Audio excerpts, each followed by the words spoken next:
So let's take a look at some of our national and international headlines for this Wednesday morning. It is May 3rd, 2017. South Korea's most likely next president has warned Trump not to meddle in its democracy. Those elections, of course, going on Tuesday. We're waiting for all of the official results to come in before we declare him the winner. But, barring a major upset, that's what it looks like it's going to. And he basically has said, look, you're pushing these missiles on us. You're pushing us to deal confrontationally with North Korea. These are people who used to be our brothers. And, a lot of family relations still across the border. He would deal completely differently with North Korea than the way that Trump and the people who have been in charge of South Korea for the last, how long was the last person in power? 10, 15 years? Anyway, point being, he's warning Trump not to meddle in their democracy.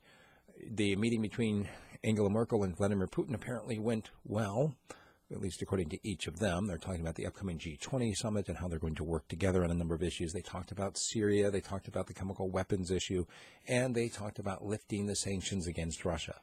In Syria, Kurdish forces have retaken approximately 90% of the town called Tabqa. It's right in this area, which is really close to Raqqa, that has been held by ISIS. It's kind of this movement by multiple forces to go in there and take it back. There's also a big dam in that area that is still under control of the ISIS fighters, the Euphrates or Tabqa Dam, something to watch in coming days. Also, in Syria, many people were displaced and several dozen killed on an attack when ISIS actually came into their camp. It was primarily a civilian relocation camp, whatever that particularly means. A number of civilians were killed by these suicide bombers and the subsequent gunfire that ensued afterwards. President Putin has asked for an international unbiased probe into the alleged chemical weapons incident in Syria, saying that absolutely whoever was responsible for it should be punished, but he wants more than simply an assumption and a missile strike. He wants a more thorough investigation into the incident. In France, as the election's coming up here, round 2 on Sunday, the front leader on the one side, Marine Le Pen, and then on the other side you've got Macron. Well, it's one of the people who used to be running against Macron primarily, what's his name, Fillon. Well, he gave a speech that now apparently Marine Le Pen has copied virtually word for word. One of the YouTubers actually put up a comparison of the two speeches and says, look, this is word for word. She plagiarized him. Her camp is saying, no, we gave a nod to Fillon. What's the difference between a nod and straight-out plagiarism? I don't know. It'll be up to the voters of France to decide.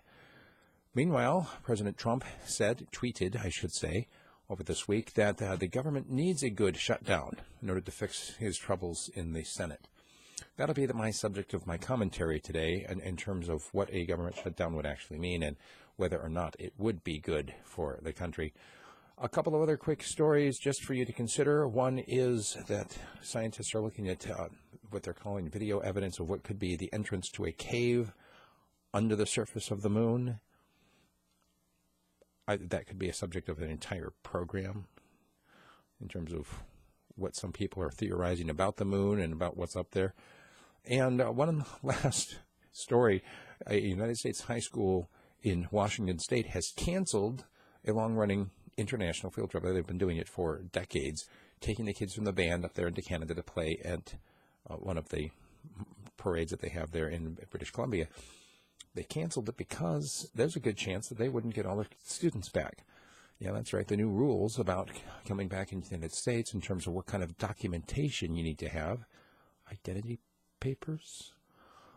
Yeah, so they're saying we're just not going to take it because we can't go on a field trip with 100 students and only come back with 99. That's what we've got. To make sure you take a look at my Alaska news and once again my commentary today on the issue of government shutdown. And please engage me. I've got a phone line which you'll see there at the website radiofreespeech.com. Love to hear from you.